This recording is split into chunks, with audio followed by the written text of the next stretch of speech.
ਵਾਹਿਗੁਰੂ।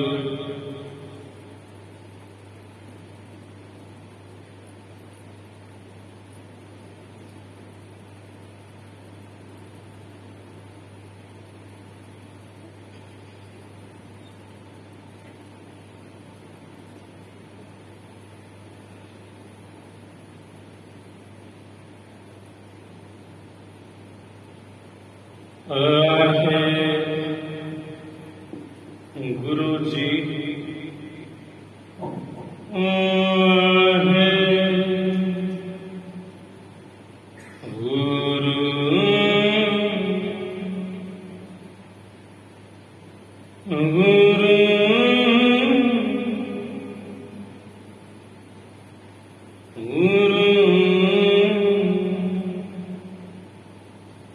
ਨਮੋ ਸੂਰਜ ਸੂਰਜ ਨਮੋ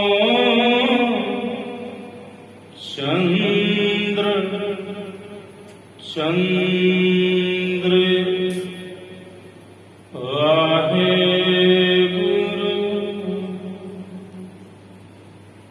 ਵਾਹਿਗੁਰੂ।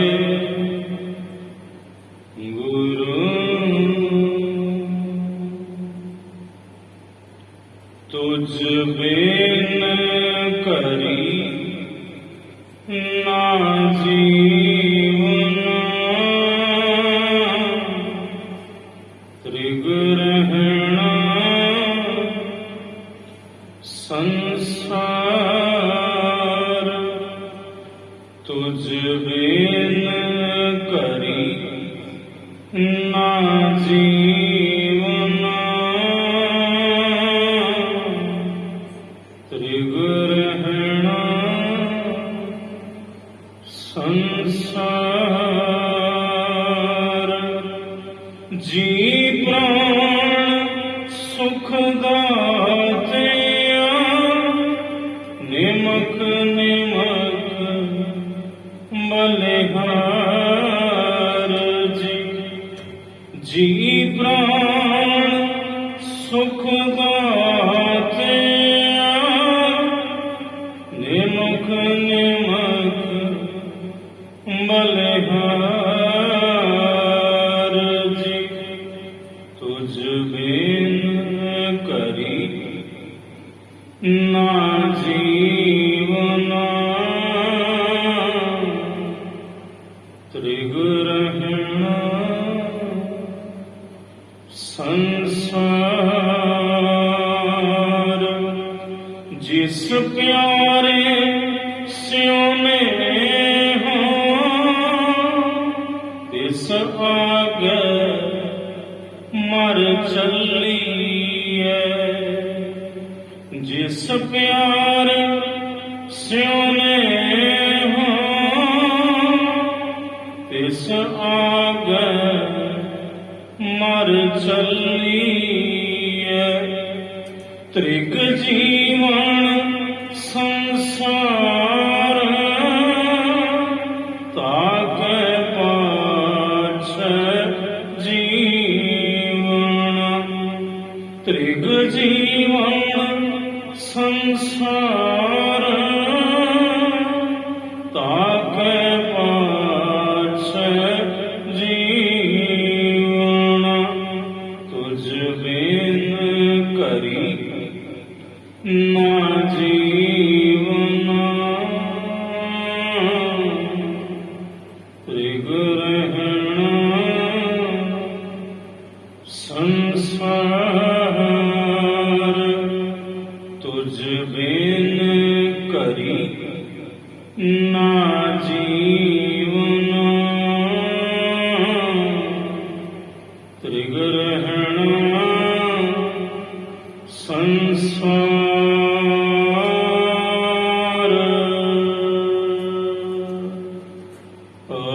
ਵਾਹਿਗੁਰੂ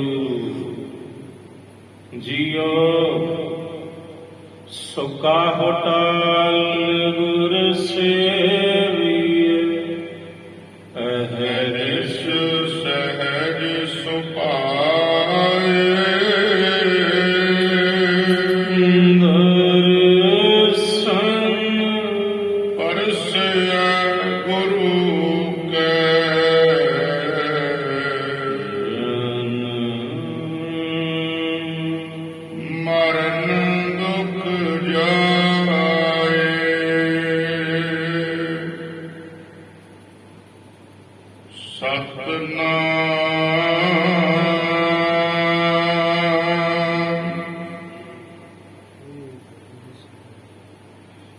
ਸ੍ਰੀ ਵਾਹਿਗੁਰੂ ਸਾਹਿਬ ਜੀ।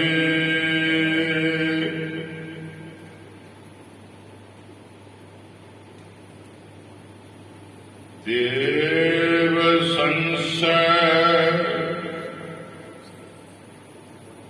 ਗਾਂਠ ਨਾ ਛੂਟੈ,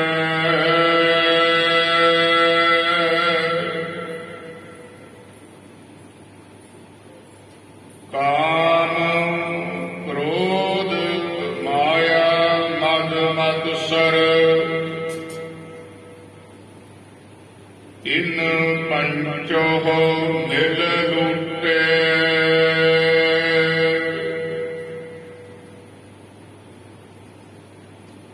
ਦੇਵ ਸੰਸੈ ਗਾਂਠ ਨਾ ਛੂਟੈ,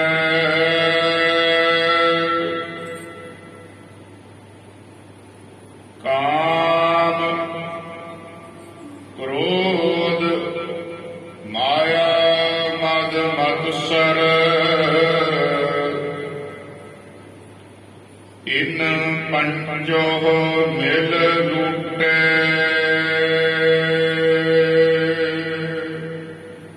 ਸਾਧ ਸੰਗਤ ਜੀ, ਵਾਹਿਗੁਰੂ ਜੀ ਕਾ ਖਾਲਸਾ, ਵਾਹਿਗੁਰੂ ਜੀ ਕੀ ਫਤਿਹ। ਦਲ ਭੰਜਨ ਗੁਰ ਸੂਰਮਾ, ਬੜ ਯੋਧਾ ਬਹੁ ਪਰ ਉਪਕਾਰੀ, ਮੀਰੀ ਪੀਰੀ ਦੇ ਮਾਲਕ ਸਤਿਗੁਰੂ, ਧੰਨ ਧੰਨ ਸ੍ਰੀ ਗੁਰੂ ਹਰਗੋਬਿੰਦ ਸਾਹਿਬ ਜੀ ਮਹਾਰਾਜ। ਕਸ਼ਮੀਰ ਦੀ ਫੇਰੀ ਤੇ ਮਾਈ ਭਾਗ ਭਰੀ ਜੀ ਨੂੰ ਨਿਹਾਲ ਕਰਨ ਲਈ ਤੇ ਉਹਨਾਂ ਦੀ ਜਿਹੜੀ ਭਾਵਨਾ ਹੈ ਉਸ ਨੂੰ ਪੂਰਾ ਕਰਨ ਲਈ ਸਤਿਗੁਰੂ ਜੀ ਅੰਮ੍ਰਿਤਸਰ ਸਾਹਿਬ ਤੋਂ ਕਸ਼ਮੀਰ ਵੱਲ ਨੂੰ ਕੂਚ ਕਰ ਗਏ ਨੇ। ਰਸਤੇ ਵਿੱਚ ਸਾਹਿਬ ਜੀ ਦਾ ਇੱਕ ਪਿਆਰਾ ਸੇਵਕ ਸ਼ਰਧਾਲੂ ਉਹ ਗੁਰੂ ਜੀ ਦੇ ਲਈ ਮਾਖਿਓਂ ਲੈ ਕੇ ਆ ਰਿਹਾ ਹੈ ਤੇ ਰਸਤੇ ਵਿੱਚ ਉਹਨੂੰ ਇੱਕ ਸਿੱਖ ਜੋ ਬਿਮਾਰ ਸੀ, ਖੰਘ ਲੱਗੀ ਸੀ ਉਹਨੂੰ, ਉਹ ਕਹਿਣ ਲੱਗਾ, ਭਾਈ ਕੱਟੂ ਕਿੱਧਰ ਨੂੰ? ਕਹਿੰਦੇ ਗੁਰੂ ਜੀ ਵੱਲ। ਉਹ ਕਹਿੰਦਾ ਮੈਂ ਵੀ ਜਾਣਿਆ ਬਈ ਆ ਖੰਘ ਬੜੀ ਲੱਗੀ ਹੈ, ਕੀ ਹੈ ਤੇਰੇ ਕੋਲ? ਕਹਿੰਦਾ ਮਾਖਿਓ। ਉਹ ਕਹਿੰਦਾ ਥੋੜਾ ਜਿਹਾ ਦੇ ਦੇ। ਹੁਣ ਸੰਸੇ ਦੀ ਗੰਢ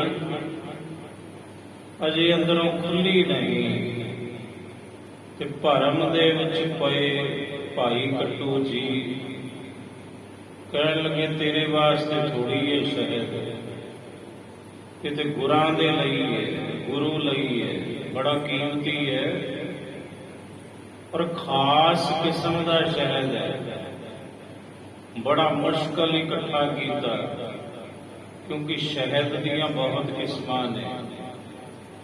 ਕਿਤੇ ਟਾਲੀ ਦਾ ਸ਼ਹਿਦ, ਕਿਤੇ ਸਫੈਦੇ ਦਾ ਸ਼ਹਿਦ, ਇਧਰ ਨਾਸਿਕ ਵੱਲ ਜਾਓ ਮਹਾਰਾਸ਼ਟਰ ਚ ਪੰਚਵਟੀ, ਉੱਥੇ ਨਿੰਮ ਦਾ ਸ਼ਹਿਦ ਬਹੁਤ ਹੈ। ਸ਼ਹਿਦ ਦੀਆਂ ਬੜੀਆਂ ਕਿਸਮਾਂ। ਇੱਕ ਮਲਟੀ ਸ਼ਹਿਦ ਹੁੰਦਾ, ਮਲਟੀ ਸ਼ਹਿਦ ਉਹ ਬਹੁਤ ਘੱਟ ਮਿਲਦਾ ਹੈ। ਉਹ ਹੁੰਦੀਆਂ ਨੇ ਜਿਹੜੀਆਂ ਮੱਖੀਆਂ ਜੜੀਆਂ ਬੂਟੀਆਂ ਪਹਾੜਾਂ ਵਿੱਚ, ਉਹਨਾਂ ਤੋਂ ਇਕੱਤਰ ਕਰਦੀਆਂ ਨੇ ਉਸ ਸ਼ਹਿਦ ਨੂੰ, ਉਸ ਰਸ ਨੂੰ, ਉਹਦਾ ਬਣਦਾ ਮਲਟੀ ਸ਼ਹਿਦ। ਔਰ ਇਹ ਬਹੁਤ ਘੱਟ ਜਿਹੜਾ ਹੈ ਪ੍ਰਾਪਤ ਹੁੰਦਾ ਹੈ, ਕਿਉਂਕਿ ਮੀਂਹ ਪੈ ਜਾਵੇ, ਕੁਝ ਹੋ ਜਾਵੇ, ਬਾਤ ਆਈ ਹੋਈ। ਉਹ ਕਹਿਣ ਲੱਗਾ ਬਹੁਤ ਵਧੀਆ ਕਿਸਮ ਦਾ ਸ਼ਹਿਦ ਹੈ, ਇਹ ਤੇ ਗੁਰੂ ਜੀ ਲਈ ਸੰਸੇ ਦੀ ਗੰਢ ਅਜੇ ਮਨ ਦੇ ਅੰਦਰ ਪਈ ਹੋਈ। ਸਿੱਖ ਵਿਚਾਰਾ ਤੜਫਦਾ ਰਿਹਾ ਸ਼ਹਿਦ ਲਈ। ਉਹਨੇ ਮੁੜ ਮੁੜ ਕੇ ਕਿਹਾ, ਪਰ ਇੱਕ ਨਾ ਸੁਣੀ। ਸਾਹਿਬ ਜੀ ਦੇ ਚਰਨਾਂ 'ਚ ਪਹੁੰਚਦਾ, ਸਾਹਿਬ ਨੇ ਪਿੱਠ ਕੀਤੀ ਹੋਈ ਹੈ। ਆਖਿਆ, ਮਹਾਰਾਜ ਮੈਥੋਂ ਕੀ ਅਵਗਿਆ ਹੋ ਗਈ, ਅੱਜ ਗੁਰੂ ਜੀ ਆਪਣਾ ਪਾਵਨ ਮੁਖੜਾ ਮੈਨੂੰ ਨਹੀਂ ਵਿਖਾ ਰਹੇ, ਤੇ ਮਹਾਰਾਜਾ ਸ਼ਹਿਦ ਤੁਹਾਡੇ ਲਈ। ਸਤਿਗੁਰੂ ਕਹਿੰਦੇ ਲੈ ਜਾ ਵਾਪਸ। ਆਖਿਆ, ਮਹਾਰਾਜ ਕਿਉਂ? ਗੁਰੂ ਕਹਿੰਦੇ ਹੁਣ ਇਹ ਬੇਅਰਥ ਹੈ, ਹੁਣ ਇਹਦਾ ਕੋਈ ਅਰਥ ਨਹੀਂ। ਸਾਹਿਬ ਕਹਿੰਦੇ ਜਦੋਂ ਮੰਗਿਆ ਸੀ ਉਹ ਨਾ ਕੀਤੀ, ਮੈਂ ਕਈ ਦਫਾ ਮੰਗਿਆ ਤੇ ਇੱਥੋਂ ਸ਼ਹਿਦ। ਆਖਿਆ, ਮਹਾਰਾਜ ਤੁਸੀਂ ਤੇ ਇੱਥੇ ਜੇ, ਤੇ ਐਵੇਂ ਸਤਿਗੁਰੂ ਤੁਸੀਂ ਮਜ਼ਾਕ ਕਰਦੇ ਹੋ। ਸਾਹਿਬ ਕਹਿੰਦੇ ਬਸ ਆਹੀ ਤੇ ਇੱਕ ਗੰਢ ਹੈ, ਜੇ ਖੁੱਲ ਜਵੇ ਤੇ ਗੁਰੂ ਹਰ ਥਾਂ ਹੈ, ਤੇ ਜੇ ਨਾ ਖੁੱਲੇ ਪਰ ਜਨਮਾਂ ਜਨਮਾਂਤਰਾਂ ਦੀ ਵਿੱਥ ਪੈਂਦੀ ਹੈ ਗੁਰੂ ਪਰਮੇਸ਼ਰ ਨਾਲੋਂ। ਤੂੰ ਕੇਵਲ ਗੁਰੂ ਨੂੰ ਇੱਕ ਥਾਂ ਤੇ ਨਿਯਤ ਕੀਤਾ, ਗੁਰੂ ਤੇ ਸਰਵ ਵਿਆਪਕ ਹੈ, ਪਰਮਾਤਮਾ ਸਰਵ ਵਿਆਪਕ ਹੈ। ਜਾ ਚਲਾ ਜਾ, ਹੁਣ ਇਹ ਸ਼ਹਿਦ ਖਾਣ ਯੋਗ ਨਹੀਂ। ਉਹ ਕਹਿੰਦਾ, ਮਹਾਰਾਜ ਤਾਜ਼ਾ ਸ਼ਹਿਦ ਹੈ, ਮਸਾਂ ਇਕੱਠਾ ਕੀਤਾ ਬੜੀ ਦੂਰੋਂ, ਤੇ ਬੜਾ ਕੀਮਤੀ ਸ਼ਹਿਦ ਹੈ। ਗੁਰੂ ਕਹਿੰਦੇ ਖੋਲ ਇਸ ਬਰਤਨ ਦਾ ਜਿਹੜਾ ਕੱਪੜਾ ਹੈ ਉਹ ਚੁੱਕ। ਜਦੋਂ ਚੁੱਕਿਆ ਉਹਦੇ ਚ ਕਿਰਮ ਪਏ ਹੋਏ, ਕੀੜੇ ਪਏ ਹੋਏ। ਸਤਿਗੁਰੂ ਕਹਿੰਦੇ ਹੁਣ ਖਾਣ ਦੇ ਲਾਇਕ ਨਹੀਂ ਰਿਹਾ। ਤੇ ਫਿਰ ਆਪਣੀ ਜਿਹੜੀ ਭੁੱਲ ਦਾ ਇਜ਼ਹਾਰ ਉਸ ਪ੍ਰੇਮੀ ਸ਼ਰਧਾਲੂ ਨੇ ਸਾਹਿਬ ਦੇ ਚਰਨਾਂ 'ਚ ਕੀਤਾ। ਆਖਿਆ, ਮਹਾਰਾਜ ਮੈਨੂੰ ਬਖਸ਼ੋ। ਗੁਰੂ ਕਹਿੰਦੇ ਸਿੱਖ ਦੇ ਅੰਦਰ ਵੀ ਤੇ ਗੁਰੂ ਵਰਤਦਾ ਹੈ, ਕਿ ਤੁਹਾਨੂੰ ਨਜ਼ਰ ਨਹੀਂ ਆਉਂਦਾ? ਬਾਣੀ ਤੇ ਕਹਿੰਦੀ ਹੈ, ਗੁਰ ਸਿੱਖਾਂ ਅੰਦਰ ਸਤਿਗੁਰ ਵਰਤੈ, ਦਰਗਾਹੀ ਫਰਮਾਨ ਹੈ। ਗੁਰ ਸਿੱਖਾਂ ਅੰਦਰ ਸਤਿਗੁਰ ਵਰਤੈ, ਗੁਰ ਸਿੱਖਾਂ ਵਿੱਚ ਆਪ ਸਤਿਗੁਰੂ ਵਰਤਦੇ ਨੇ, ਆਪ ਗੁਰੂ ਵਰਤਦੇ ਨੇ। ਸਿੱਖ ਨੇ ਨਹੀਂ ਸੀ ਮੰਗਿਆ, ਸਿੱਖ ਦੀ ਰਸਨਾ ਤੇ ਹਰਗੋਬਿੰਦ ਬੈਠਾ ਮੰਗ ਰਿਹਾ ਸੀ। ਆਖਿਆ, ਮਹਾਰਾਜ ਜੀ ਬਖਸ਼ ਦਿਓ। ਜਿਵੇਂ ਸੰਸੇ ਦੀ ਗੰਢ ਨਹੀਂ ਖੁੱਲੀ ਭਾਈ ਬੁੱਧੂ ਜੀ ਦੀ, ਤੇ ਮੋੜ ਦਿੱਤਾ ਇੱਕ ਸਿੱਖ ਨੂੰ ਵੀ ਜਾ, ਹੁਣ ਲੰਗਰ ਨਹੀਂ ਹੈ, ਵੀ ਪਹਿਲਾਂ ਆਉਂਦਾ ਤੈਨੂੰ ਵੀ ਮਿਲਦਾ। ਪਾਟੇ ਕੱਪੜੇ ਸਨ, ਪਰ ਸੀ ਉਹ ਆਤਮ ਗਿਆਨੀ, ਬ੍ਰਹਮ ਗਿਆਨੀ ਭਾਈ ਲਖੂ ਜੀ। ਲਾਹੌਰ ਦੇ ਵਿੱਚ ਗੁਰੂ ਅਰਜਨ ਦੇਵ ਸਾਹਿਬ ਜੀ ਨੇ ਉਸ ਨੂੰ ਪ੍ਰਚਾਰਕ ਬਣਾ ਕੇ ਘੱਲਿਆ ਹੋਇਆ ਸੀ, ਤੇ ਲਾਹੌਰ ਦੀਆਂ ਮਾਈਆਂ, ਬੀਬੀਆਂ ਤੇ ਭਾਈ, ਬੱਚੇ ਬੱਚੀਆਂ ਨੂੰ ਭਾਈ ਲਖੂ ਜੀ ਨੇ ਜਪਜੀ ਸਾਹਿਬ ਦੀ ਬਾਣੀ ਪੜ੍ਹਾਈ, ਉਹਦੀ ਸੰਥਿਆ ਦਿੱਤੀ। ਤੇ ਜਿਸ ਮਾਈ ਨੂੰ ਜਪਜੀ ਸਾਹਿਬ ਕੰਠ ਨਹੀਂ ਸੀ ਹੁੰਦਾ, ਉਹਦੇ ਹੱਥੋਂ ਭਾਈ ਲਖੂ ਜੀ ਕਦੇ ਪ੍ਰਸ਼ਾਦਾ ਨਹੀਂ ਸੀ ਛਕਦੇ, ਕਿ ਉਹਨਾਂ ਦਾ ਜੀਵਨ ਸੀ।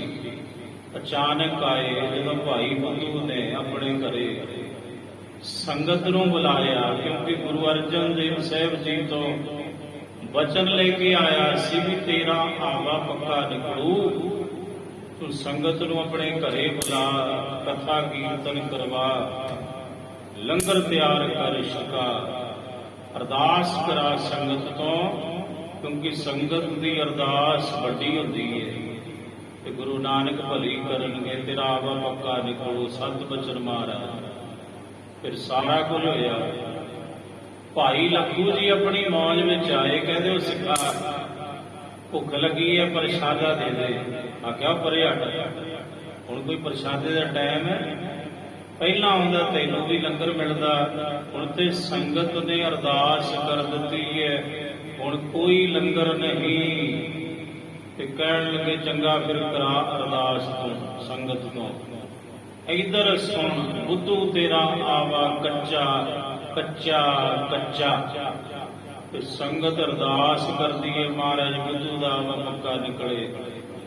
ਤੇ ਜਦੋਂ ਮੂਹਰੀ ਖੋਲੀ ਆਵੇ ਦੀ ਤੇ ਕੱਚੀਆਂ ਪਿੱਲੀਆਂ ਇੱਟਾਂ, ਬੜਾ ਹੈਰਾਨ ਹੋਇਆ। ਆਖਿਆ ਇਹ ਕੀ ਹੋ ਗਿਆ? ਵੀ ਉਹ ਕਮਲਾ ਜਿਹਾ ਆਇਆ ਇੱਕ, ਉਹ ਕਹਿੰਦਾ ਬੁੱਧੂ ਤੇਰਾ ਆਵਾ ਕੱਚਾ। ਸੰਗਤ ਕਹਿੰਦੀ ਮਹਾਰਾਜ ਇਹਦਾ ਆਵਾ ਪੱਕਾ ਨਿਕਲੇ। ਤੇ ਗੁਰੂ ਤੇ ਸੰਗਤ ਦੀ ਬੇਨਤੀ ਵੀ ਇੱਕ ਪਾਸੇ ਚਲੀ ਗਈ, ਗੁਰੂ ਦਾ ਹੁਕਮ ਵੀ ਇੱਕ ਪਾਸੇ। ਆ ਕਮਲੇ ਜਿਹੇ ਦੀ ਗੱਲ ਪੂਰੀ ਹੋ ਗਈ। ਭਾਈ ਬੁੱਧੂ ਜੀ ਬੜੇ ਝੂਲੇ। ਵਾਪਸ ਪਰਤਦੇ ਨੇ ਲਾਹੌਰ ਤੋਂ ਅੰਮ੍ਰਿਤਸਰ ਸਾਹਿਬ। ਆਖਿਆ ਮਹਾਰਾਜ ਇਹ ਕੀ? ਸਤਿਗੁਰੂ ਕਹਿੰਦੇ ਕੀ? ਆਖਿਆ ਜੀ ਤੁਸੀਂ ਬਚਨ ਕਰੋ, ਸੰਗਤ ਅਰਦਾਸ ਕਰੇ, ਤੇ ਪਾਟੇ ਜੇ ਕੱਪੜੇ ਕਮਲਾ ਜਿਹਾ ਬੰਦਾ ਕਹਿ ਦੇਵੇ ਬੁੱਧੂ ਤੇਰਾ ਆਵਾ ਕੱਚਾ ਕੱਚਾ ਕੱਚਾ, ਤੇ ਸੁਣੀ ਉਹਦੀ ਗਈ।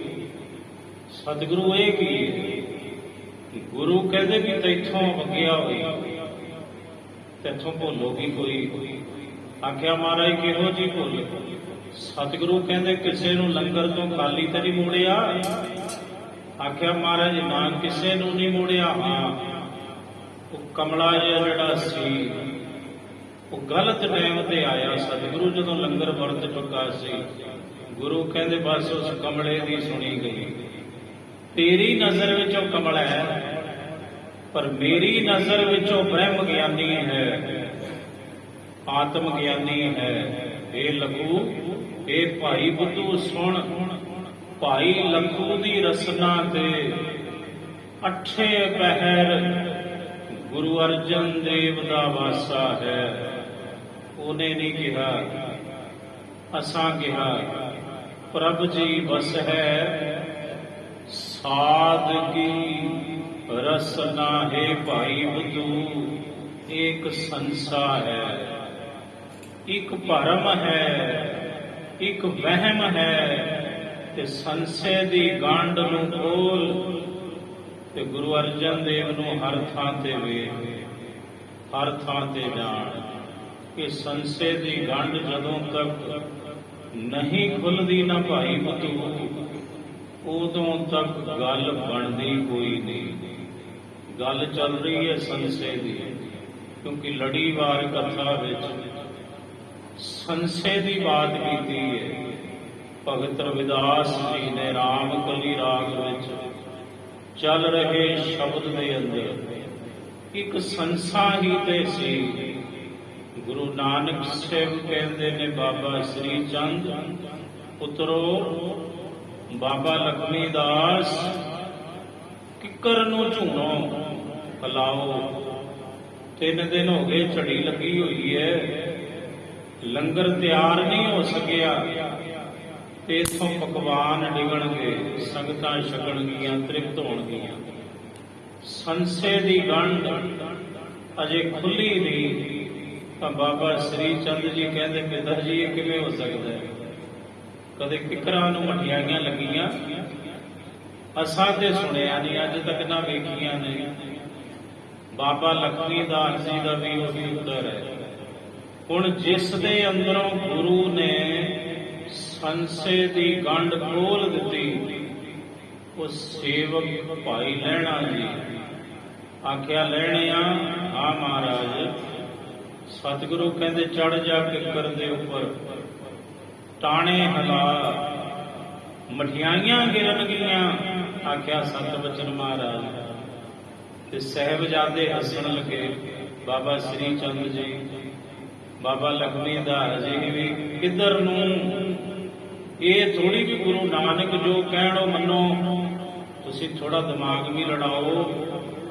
ਤੇ ਭਾਈ ਲਹਿਣਾ ਜੀ ਸਾਹਿਬ ਨੇ ਹੱਥ ਜੋੜੇ, ਗੁਰੂ ਕੇ ਨੰਦਨੋਂ ਤੁਸੀਂ ਸਤਿਕਾਰਯੋਗ ਹੋ, ਦਿਮਾਗ ਤੁਸੀਂ ਲੜਾਓ, ਅਸੀਂ ਤੇ ਗੁਰੂ ਦੇ ਬਚਨ ਦੇ ਉੱਪਰ ਸਿਰ ਝੁਕਾਉਨੇ ਆ। ਬਸ ਜੋ ਗੁਰੂ ਨੇ ਕਹਿਤਾ ਸਤ ਬਚਨ। ਤੇ ਜਦੋਂ ਕਿੱਕਰ ਤੇ ਚੜੇ ਭਾਈ ਲਹਿਣਾ ਜੀ, ਹਲਾਏ ਟਾਣੇ, ਲੱਡੂ, ਖੁਰਮੇ, ਜਲੇਬ, ਬਹੁਤ ਕੁਝ ਗਿਰਿਆ, ਚਾਦਰਾਂ ਵਿਛਾ ਦਿੱਤੀਆਂ। ਸੰਗਤ ਨੇ ਰੱਜ ਕੇ ਛਕੀਆਂ ਉਹ ਮਠਿਆਈਆਂ, ਪਰ ਜਿਨ੍ਹਾਂ ਦੇ ਮਨ ਵਿੱਚ ਸੰਸਾ ਸੀ ਉਹ ਵੇਂਦੇ ਰਹਿ ਗਏ ਤੇ ਬਾਜੀ ਜਿੱਤ ਕੇ ਲੈ ਗਏ। ਭਾਈ ਲਹਿਣਾ ਜੀ ਸਾਹਿਬ, ਗੁਰੂ ਅੰਗਦ ਦੇਵ ਸਾਹਿਬ, ਇਹੀ ਖੁਲਾਸਾ ਲੜੀਵਾਰ ਕਥਾ ਦੇ ਅੰਦਰ ਭਗਤ ਰਵਿਦਾਸ ਜੀ ਕਰਦੇ ਹਨ। ਦੇਵ ਸੰਸੈ ਗਾਂਠ ਨਾ ਛੁਟੈ। ਜਦੋਂ ਤੱਕ ਗਾਂਠ ਗੰਢ ਸੰਸੇ ਦੀ ਛੁੱਟਦੀ ਨਹੀਂ, ਖੁੱਲਦੀ ਨਹੀਂ ਜੀਵ ਦੇ ਮਨ ਦੇ ਅੰਦਰੋਂ, ਉਦੋਂ ਤੱਕ ਸਾਹਮਣੇ ਬੈਠਾ ਦੇਵ ਪ੍ਰਕਾਸ਼ ਰੂਪ ਰੱਬ ਵੀ ਰੱਬ ਨਹੀਂ ਦਿਸਦਾ।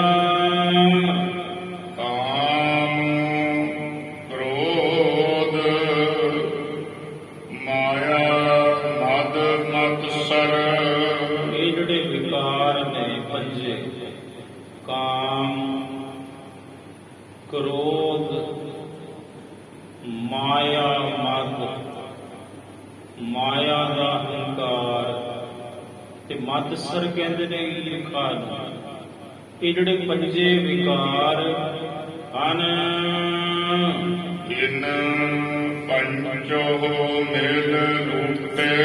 ਇਨ ਪੰਜੋਂ ਮਿਲ ਲੂਟੇ। ਇਹਨਾਂ ਪੰਜਾਂ ਨੇ ਮਿਲ ਕੇ ਲੁੱਟਣਾ ਕੀਤਾ ਹੈ ਇਸ ਜੀਵ ਨੂੰ। ਰਹਾਉ ਵਿਸ਼ਰਾਮ ਦੇ ਕੇ ਭਗਤ ਰਵਿਦਾਸ ਜੀ ਅੱਗੋਂ ਸਮਝਾਉਂਦੇ ਹਨ। ਹਮ ਵੱਡ ਕਬ ਕੁਲੀਨ ਹਮ ਪੰਡਿਤ। ਭਗਤ ਰਵਿਦਾਸ ਜੀ ਕਹਿੰਦੇ ਇਹ ਵੀ ਤੇ ਇੱਕ ਸੰਸਾ ਹੀ ਹੈ, ਇਹ ਵੀ ਤੇ ਇੱਕ ਸੰਸੇ ਦੀ ਗੰਢ ਹੀ ਹੈ ਕਿ ਮੈਂ ਵੱਡਾ ਕਵੀ ਹਾਂ, ਮੇਰੀ ਕੁਲ ਬੜੀ ਉੱਚੀ ਹੈ। ਹਮ ਵੱਡ ਕਬ ਕੁਲੀਨ ਹਮ ਪੰਡਿਤ। ਹਮ ਪੰਡਿਤ, ਅਸੀਂ ਪੰਡਤ ਹਾਂ। ਪੰਡਤ ਕਹਿੰਦੇ ਨੇ, ਪੰਡਾ ਨਾਮ ਸੰਸਕ੍ਰਿਤ ਵਿੱਚ ਬੁੱਧ ਦਾ ਹੈ। ਪੰਡਾ ਪੰਡ, ਪੰਡ ਜਮਾ ਤਤ ਬਰਾਬਰ ਹੈ ਪੰਡਤ। ਜਿਸ ਮਨੁੱਖ ਦੀ ਬੁੱਧ ਤਤ ਨੂੰ, ਸਿਧਾਂਤ ਨੂੰ, ਬਾਰੀਕੀਆਂ ਨੂੰ ਗ੍ਰਹਿਣ ਕਰਨ ਲੱਗ ਜਾਵੇ, ਸੋ ਕਹੀਏ ਪੰਡਿਤ। ਉਹਨੂੰ ਪੰਡਤ ਕਹੀਦਾ ਹੈ। ਪੰਡਤ ਦਾ ਭਾਵ ਗੁਰਮਤਿ ਦੀ ਫਿਲਾਸਫੀ ਵਿੱਚ, ਸਿੱਖ ਧਰਮ ਦੇ ਅੰਦਰ, ਗੁਰੂ ਗ੍ਰੰਥ ਸਾਹਿਬ ਜੀ ਦੇ ਅਨੁਸਾਰ ਪੰਡਤ ਦਾ ਅਰਥ ਹੁੰਦਾ ਹੈ ਵਿਦਵਾਨ। ਪੰਡ ਜਮਾ ਤਤ। ਪੰਡਾ ਨਾਮ ਸੰਸਕ੍ਰਿਤ ਵਿੱਚ ਬੁੱਧ ਦਾ ਹੈ, ਬੁੱਧ ਪੰਡਾ। ਤੇ ਤਤ ਕਹਿੰਦੇ ਨੇ ਨਿਚੋੜ ਨੂੰ, ਬਾਰੀਕੀ ਨੂੰ, ਸਿਧਾਂਤ ਨੂੰ। ਜਿਸ ਮਨੁੱਖ ਦੀ ਬੁੱਧ, ਭਾਵੇਂ ਉਹ ਬੱਚਾ ਹੈ, ਭਾਵੇਂ ਉਹ ਜਵਾਨ ਹੈ, ਤੇ ਭਾਵੇਂ ਉਹ ਬੁੱਢਾ ਹੈ, ਭਾਵੇਂ ਅਧਖੜ ਹੈ, ਜਿਸ ਦੀ ਵੀ ਬੁੱਧ ਤਤ ਨੂੰ ਪਕੜੇ, ਸਿਧਾਂਤ ਨੂੰ ਗ੍ਰਹਿਣ ਕਰਨ ਲੱਗ ਜਾਵੇ, ਉਹ ਪੰਡਤੇ ਹੁੰਦਾ ਹੈ। ਕੇਵਲ ਲਿਬਾਸ ਦਾ ਨਾਮ ਪੰਡਤ ਨਹੀਂ, ਭੇਸ ਭੂਸ਼ਾ ਦਾ ਨਾਮ ਪੰਡਤ ਨਹੀਂ। ਪੰਡਤ ਤੇ ਕੋਈ ਵੀ ਹੋ ਸਕਦਾ ਹੈ। ਸਿੱਖ ਵੀ ਪੰਡਤ ਹੈ, ਵਿਦਵਾਨ। ਤੁਸੀਂ ਕਦੇ ਜਮਨਾ ਨਗਰ ਜਾਓ ਤਾਂ ਉੱਥੇ ਇੱਕ ਡੇਰਾ ਸੰਤਪੁਰਾ ਹੈ। ਉੱਥੇ ਇੱਕ ਮਹਾਂਪੁਰਸ਼ ਹੋਏ ਜਿਨ੍ਹਾਂ ਨੇ ਸਿੱਖ ਧਰਮ ਦਾ ਬੇਅੰਤ ਪ੍ਰਚਾਰ ਤੇ ਪ੍ਰਸਾਰ ਕੀਤਾ। ਉਹਨਾਂ ਨੇ ਹਜ਼ਾਰਾਂ ਪ੍ਰਾਣੀਆਂ ਨੂੰ ਖੰਡੇ ਬਾਟੇ ਦਾ ਅੰਮ੍ਰਿਤ ਛਕਾਇਆ, ਪੰਜ ਪਿਆਰਿਆਂ ਵਿੱਚ ਸ਼ਾਮਲ ਹੋ ਗਏ। ਔਰ ਗੁਰੂ ਗ੍ਰੰਥ ਸਾਹਿਬ ਜੀ ਦੀਆਂ ਲੜੀਵਾਰ ਕਥਾਵਾਂ ਉਹਨਾਂ ਨੇ ਬਹੁਤ ਕੀਤੀਆਂ। ਬੱਚਿਆਂ ਨੂੰ ਗੁਰਮਤਿ ਦੀ ਤਾਲੀਮ ਦਿੱਤੀ। ਉਹਨਾਂ ਦੇ ਨਾਮ ਦੇ ਨਾਲ ਪੰਡਤ ਲੱਗਦਾ ਸੀ ਉਹ ਅੰਮ੍ਰਿਤਧਾਰੀ। ਪੰਡਤ, ਸੰਤ, ਨਿਸ਼ਚਲ ਸਿੰਘ, ਜਮਨਾ ਨਗਰ, ਡੇਰਾ ਸੰਤਪੁਰੇ ਵਾਲੇ, ਇਹ ਲੱਗਦਾ ਨਾਮ ਪੰਡਤ। ਪੰਡਤ ਤੋਂ ਭਾਵ ਵਿਦਵਾਨ। ਉਹ ਵਿਦਵਾਨ ਨੇ। ਵਿਦਵਾਨ ਪੁਰਸ਼ ਨੂੰ ਤੁਸੀਂ ਪੰਡਤ ਕਹਿ ਸਕਦੇ ਹੋ ਗੁਰਮਤਿ ਦੀ ਫਿਲਾਸਫੀ ਦੇ ਅੰਦਰ। ਤੇ ਪੰਡਤ ਲੋਕਾਂ ਨੇ ਜਿਹੜੇ ਗ੍ਰੰਥ ਲਿਖੇ ਉਹਨਾਂ ਨੂੰ ਸ਼੍ਰੋਮਣੀ ਗੁਰਦੁਆਰਾ ਪ੍ਰਬੰਧਕ ਕਮੇਟੀ ਨੇ ਛਾਪਿਆ। ਪੰਡਤ ਤਾਰਾ ਸਿੰਘ ਨਰੋਤਮ ਹੋਏ ਤੇ ਉਹਨਾਂ ਦੇ ਲਿਖੇ ਜਿਹੜੇ ਗ੍ਰੰਥ ਨੇ ਉਹਨਾਂ ਨੂੰ ਸ਼੍ਰੋਮਣੀ ਗੁਰਦੁਆਰਾ ਪ੍ਰਬੰਧਕ ਕਮੇਟੀ ਨੇ ਛਾਪਿਆ ਹੋਇਆ ਹੈ। ਤੇ ਹਰ ਗੁਰੂ ਘਰ ਦੇ ਵਿੱਚ ਉਹ ਗ੍ਰੰਥ ਪਏ ਹੁੰਦੇ ਨੇ। ਹਰ ਕਥਾਵਾਚਕ ਦੇ ਕੋਲ ਉਹ ਗ੍ਰੰਥ ਨੇ, ਭਾਵੇਂ ਉਹ ਸ਼੍ਰੋਮਣੀ ਗੁਰਦੁਆਰਾ ਪ੍ਰਬੰਧਕ ਕਮੇਟੀ ਦੇ ਅਧੀਨ ਜਿਹੜੇ ਪ੍ਰਬੰਧ ਆਉਂਦੇ ਨੇ, ਗੁਰੂ ਘਰਾਂ ਵਿੱਚ ਕਥਾਵਾਚਕ ਹੈ, ਭਾਵੇਂ ਬਾਹਰ। ਉਹ ਪੰਡਤ ਤਾਰਾ ਸਿੰਘ ਨਰੋਤਮ ਦੀ ਰਚਨਾ ਹੈ, ਕ੍ਰਿਤ ਹੈ ਉਹ ਗ੍ਰੰਥ। ਪੰਡਤ ਦਾ ਅਰਥ ਵਿਦਵਾਨ, ਸਿੱਖ ਧਰਮ ਦੇ ਅਨੁਸਾਰ। ਹੁਣ ਭਗਤ ਰਵਿਦਾਸ ਜੀ ਕਹਿੰਦੇ ਇਹ ਵੀ ਤੇ ਇੱਕ ਵਹਿਮ ਹੈ, ਇਹ ਵੀ ਤੇ ਇੱਕ ਭਰਮ ਹੈ, ਸੰਸਾ ਹੈ ਕਿ ਅਸੀਂ ਵੱਡੇ ਕਵੀ ਹਾਂ, ਅਸੀਂ ਵੱਡੀ ਕੁੱਲ ਵਾਲੇ ਹਾਂ ਤੇ ਅਸੀਂ ਬੜੇ ਪੰਡਤ ਹਾਂ, ਬੜੇ ਵਿਦਵਾਨ ਹਾਂ। ਹਮ ਜੋਗੀ ਸੰਨਿਆਸੀ, ਅਸੀਂ ਜੋਗੀ ਹਾਂ, ਅਸੀਂ ਸੰਨਿਆਸੀ ਹਾਂ ਵੱਡੇ, ਅਸੀਂ ਜੋਗੀ ਹਾਂ ਵੱਡੇ। ਭਗਤ ਰਵਿਦਾਸ ਜੀ ਕਹਿੰਦੇ ਵੀ ਤੇ ਇੱਕ ਸੰਸਾ ਹੈ ਤੇ ਜਿਨ੍ਹਾਂ ਦੇ ਅੰਦਰ ਇਹ ਭਾਵਨਾ ਹੈ, ਸਮਝੋ ਸੰਸੇ ਦੀ ਗੰਢ ਉਹਨਾਂ ਦੀ ਵੀ ਨਹੀਂ ਖੁੱਲੀ। ਗਿਆਨੀ ਗੁਣੀ ਸੂਰ ਹਮ ਦਾਤੇ, ਅਸੀਂ ਗਿਆਨੀ ਹਾਂ ਵੱਡੇ, ਸਾਥੋਂ ਵੱਡਾ ਕੋਈ ਗਿਆਨੀ ਨਹੀਂ। ਅਸੀਂ ਗੁਣੀ, ਸਾਥੋਂ ਵੱਡਾ ਕੋਈ ਗੁਣਵਾਨ ਨਹੀਂ। ਗਿਆਨੀ, ਗੁਣੀ, ਸੂਰ, ਅਸੀਂ ਵੱਡੇ ਸੂਰਮੇ ਹਾਂ। ਗਿਆਨੀ, ਗੁਣੀ, ਸੂਰ, ਹਮ ਦਾਤੇ, ਤੇ ਅਸੀਂ ਵੱਡੇ ਦਾਤੇ ਹਾਂ। ਬੰਦਾ ਦੋ ਰੋਟੀਆਂ ਕਿਸੇ ਨੂੰ ਦਵੇ ਤਾਂ ਉਹ ਵੀ ਆਪਣੇ ਆਪ ਨੂੰ ਦਾਤਾ ਮੰਨਣ ਲੱਗ ਜਾਂਦਾ ਵੀ ਮੈਂ ਹੀ ਰੋਟੀ ਦਿੰਦਾ। ਤੇ ਉਹਨੂੰ ਪੁੱਛੇ ਵੀ ਤੈਨੂੰ ਰੋਟੀ ਕੌਣ ਦਿੰਦਾ ਬਈ?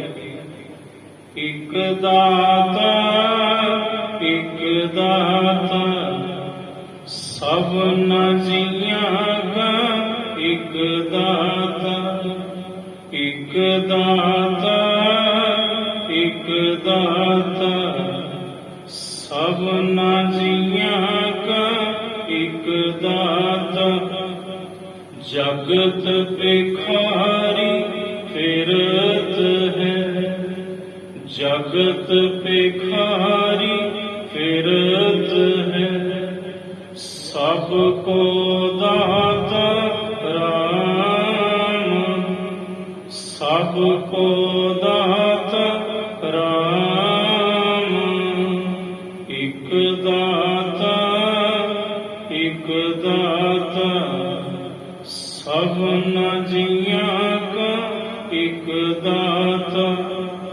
ਤੂੰ ਦਾਤਾ ਦਾਤਾਰ ਤੇਰਾ ਦਿੱਤਾ ਖਾਵਣ ਤੂੰ ਦਾਤਾ ਦਾਤਾਰ ਤੇਰਾ ਦਿੱਤਾ ਖਾਵਣ ਇਕ ਦਾਤਾ ਸਭਨਾ ਜੀਆਂ ਕਾ ਇਕ ਦਾਤਾ ਹਮ ਭੀਖਕ ਭਿਖਾਰੀ ਤੇਰੇ ਤੂੰ ਨਿਜ ਪਤ ਹੈ ਦਾਤਾ ਇਕ ਦਾਤਾ ਸਭਨਾ ਜੀਆਂ ਕਾ ਇਕ ਦਾਤਾ ਤੁਮ ਦਾਤੇ ਦਾਤੇ ਤੁਸੀਂ ਹੋ ਤੇ ਅਸੀਂ ਆਪਣੇ ਆਪ ਨੂੰ ਦਾਤੇ ਮੰਨ ਕੇ ਬਹਿ ਜਾਂਦੇ ਹਾਂ। ਇਹ ਵੀ ਇੱਕ ਸੰਸਾ ਹੈ, ਇਹ ਵੀ ਅਜੇ ਤੱਕ ਸੰਸੇ ਦੀ ਗੰਢ ਨਹੀਂ ਖੁੱਲੀ ਸਾਡੇ ਤੁਹਾਡੇ ਮਨਾਂ ਅੰਦਰੋਂ। ਹਮ ਗਿਆਨੀ ਗੁਣੀ, ਅਸੀਂ ਗਿਆਨੀ ਹਾਂ ਵੱਡੇ, ਅਸੀਂ ਵੱਡੇ ਗੁਣਵਾਨ ਹਾਂ, ਅਸੀਂ ਵੱਡੇ ਸੂਰਮੇ ਹਾਂ ਤੇ ਅਸੀਂ ਵੱਡੇ ਦਾਤੇ ਹਾਂ, ਦਾਨੀ ਹਾਂ। ਇਹ ਭਗਤ ਜੀ ਕਹਿੰਦੇ ਭਾਈ ਇੱਕ ਸੰਸਾ ਹੈ, ਹੋਰ ਕੁਝ ਨਹੀਂ। ਗਿਆਨੀ ਗੁਣੀ ਸੂਰ ਹਮ ਦਾਤੇ। ਇਹ ਬੁੱਧ ਪਵਹਿ ਨਾ ਨਾਸੀ। ਇਹ ਜਿਹੜੀ ਬੁੱਧ ਹੈ ਕਦੇ ਨਾਸ਼ ਹੀ ਨਹੀਂ ਹੁੰਦੀ। ਗੁਰੂ ਤੋਂ ਬਿਨਾ ਕਹੋ ਰਵਿਦਾਸ ਸਭੈ ਨਹੀਂ ਸਮਝਸ।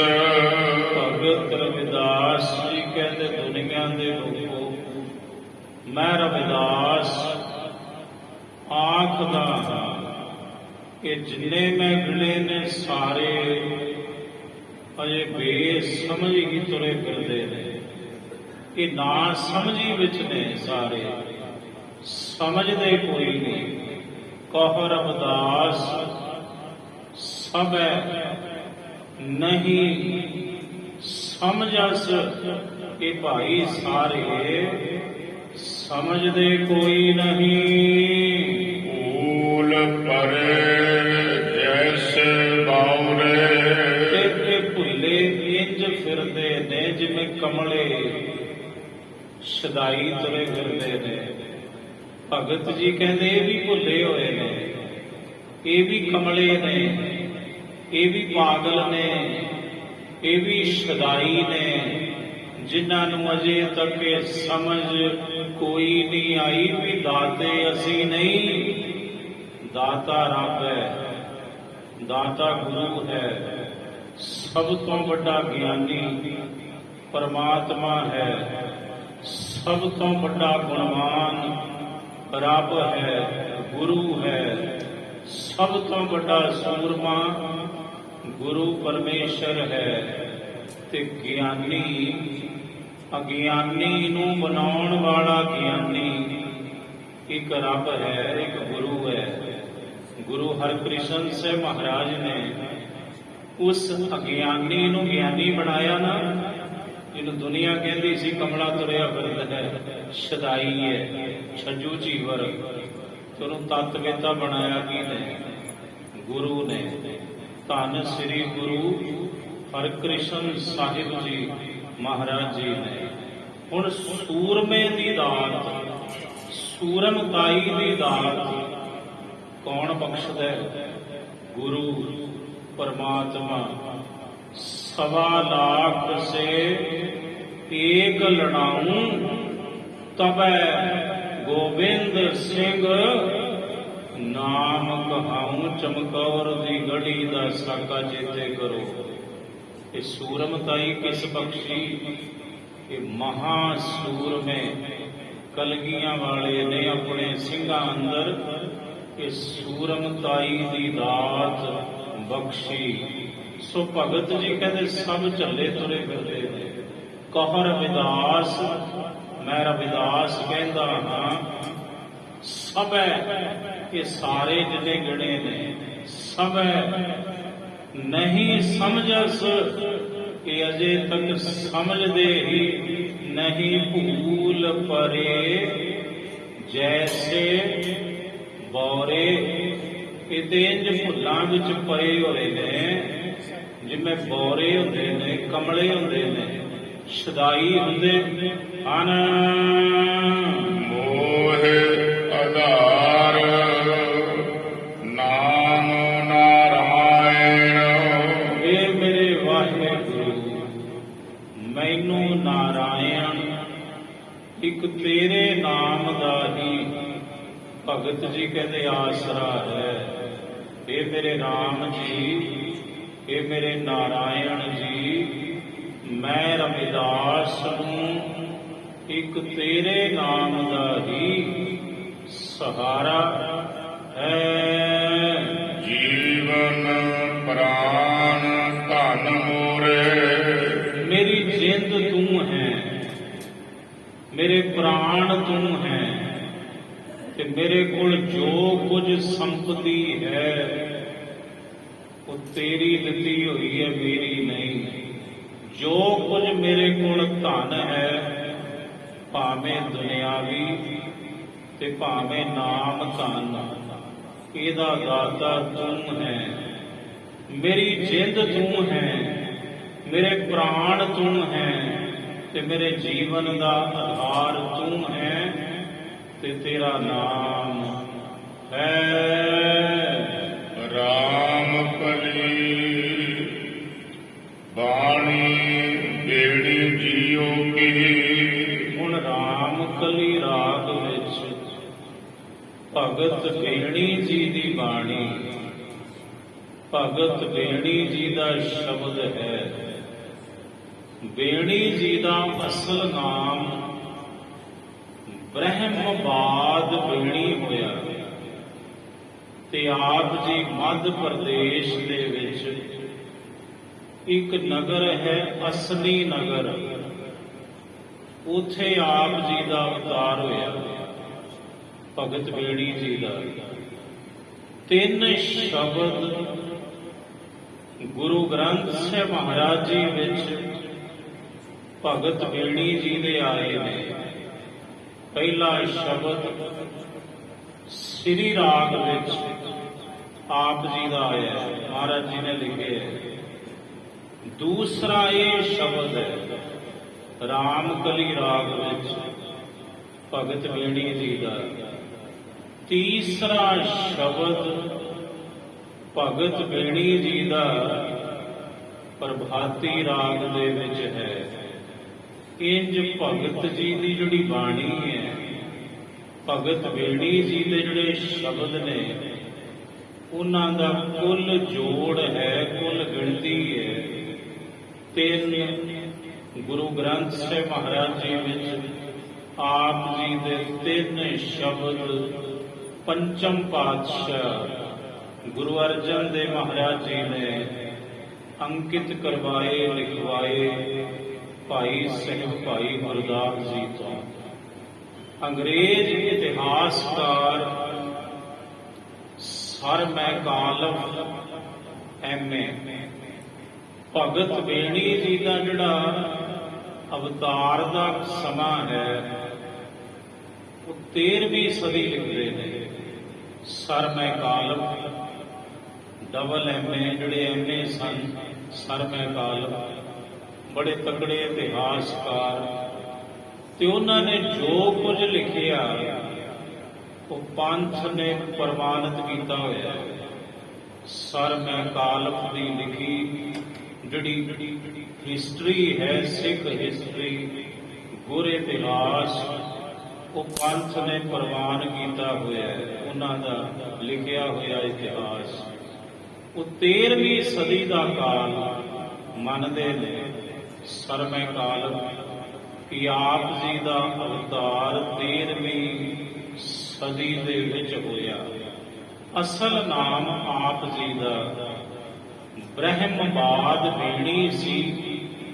ਬ੍ਰਾਹਮਣਾਂ ਦੇ ਘਰੇ ਆਪ ਜੀ ਦਾ ਜਨਮ ਹੋਇਆ ਤੇ ਆਪ ਜੀ ਨੇ ਇੱਕ ਜੋਗੀ ਜਿਹੜਾ ਸੀ, ਰਾਜ ਜੋਗੀ, ਉਹਦੀ ਸੰਗਤ ਕੀਤੀ। ਬੜਾ ਮਨ ਦੇ ਉੱਪਰ ਪ੍ਰਭਾਵ ਪਿਆ ਆਪ ਜੀ ਦੇ, ਤੇ ਪ੍ਰਭੂ ਦੀ ਨਿਰੰਕਾਰ ਦੀ ਆਪ ਜੀ ਨੇ ਭਗਤੀ ਕੀਤੀ। ਹੁਣ ਭਗਤ ਬੇੜੀ ਜੀ ਦੀ ਬਾਣੀ ਰਾਮ ਕਲੀ ਰਾਗ ਵਿੱਚ ਆਰੰਭ ਹੁੰਦੀ ਹੈ ਜੀ। ਇੱਕ ਓੰਕਾਰ ਸਤਿਗੁਰ ਪ੍ਰਸਾਦ। ਗੁਰੂ ਅਰਜਨ ਦੇਵ ਸਾਹਿਬ ਜੀ ਨੇ ਜਦੋਂ ਭਾਈ ਗੁਰਦਾਸ ਜੀ ਤੋਂ ਭਗਤ ਬੇੜੀ ਜੀ ਦੀ ਬਾਣੀ ਲਿਖਵਾਈ ਤੇ ਸਤਿਗੁਰੂ ਨੇ ਸਭ ਤੋਂ ਪਹਿਲਾਂ ਮੰਗਲਾ ਚਰਨ ਲਿਖਵਾਇਆ।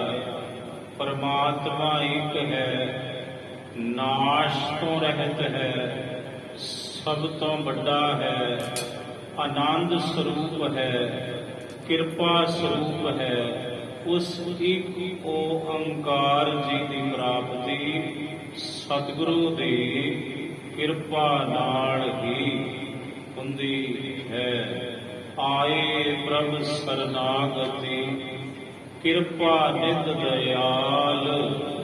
ਏਕ ਅੱਖਰ ਹਰ ਮਨ ਵਸਤ ਨਾਨਕ ਹੋਤ ਨਿਹਾਲ।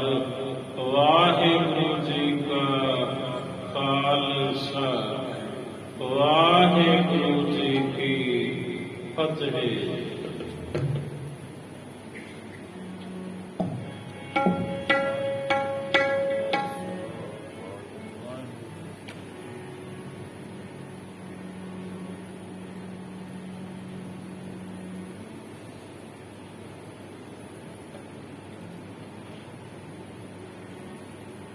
ਵਾਹਿਗੁਰੂ